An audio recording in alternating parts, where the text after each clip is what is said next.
From Washington, this is VOA News.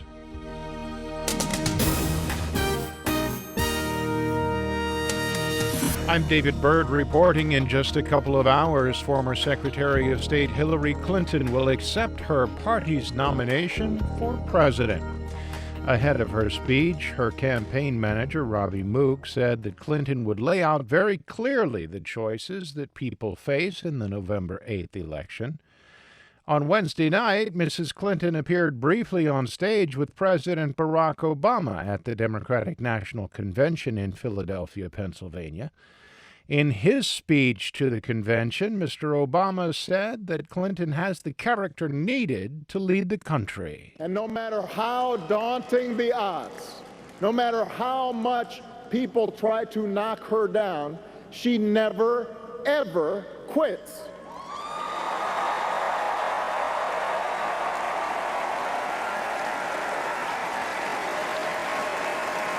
That is the Hillary I know. That's the Hillary I've come to admire. Clinton has said on numerous occasions she needs to earn voters' trust, which was shaken in part because of her use of a private unsecured email server while she was Secretary of State. VOA will carry Mrs. Clinton's acceptance speech live at 2 hours Universal Time.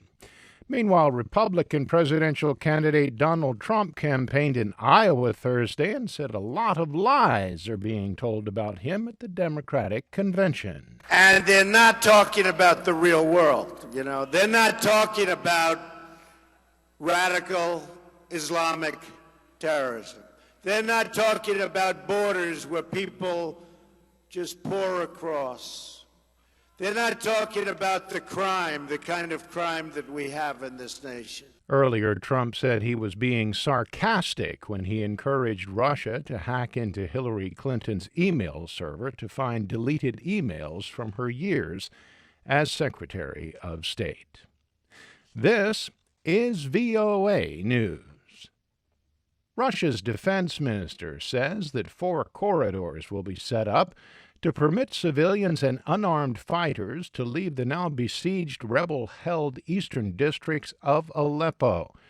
The Syrian government, meanwhile, is promising amnesty to fighters who surrender within 3 months.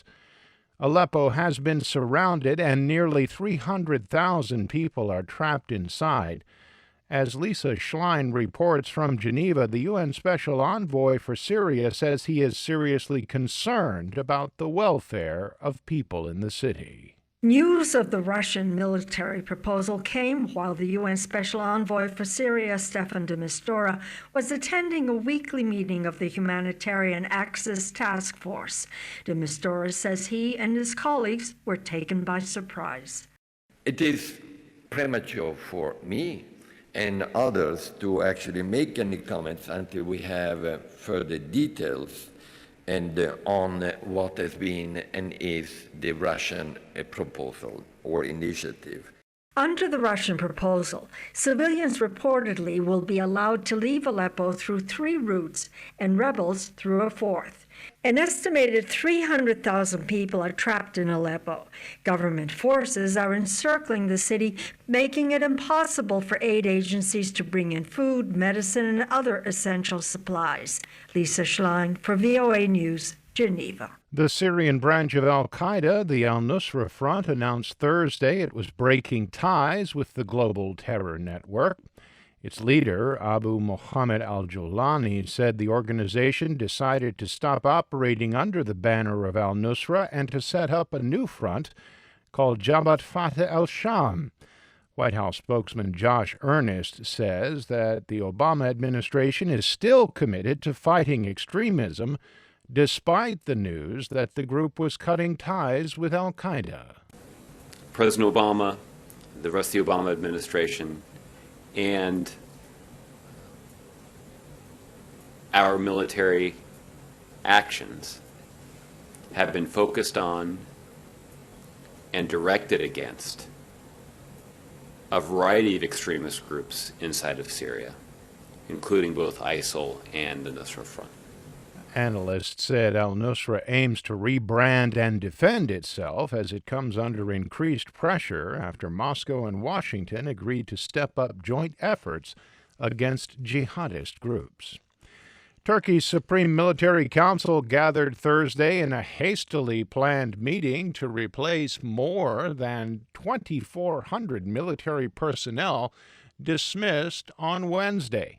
Turkey's military leaders must fill vacancies for 149 generals and admirals. The move comes as part of a wider purge of government officials and academic leaders following an attempted coup, which left nearly 300 people dead. On Wall Street, stock prices closed mixed. European markets and Asian markets were lower. I'm David Byrd in Washington.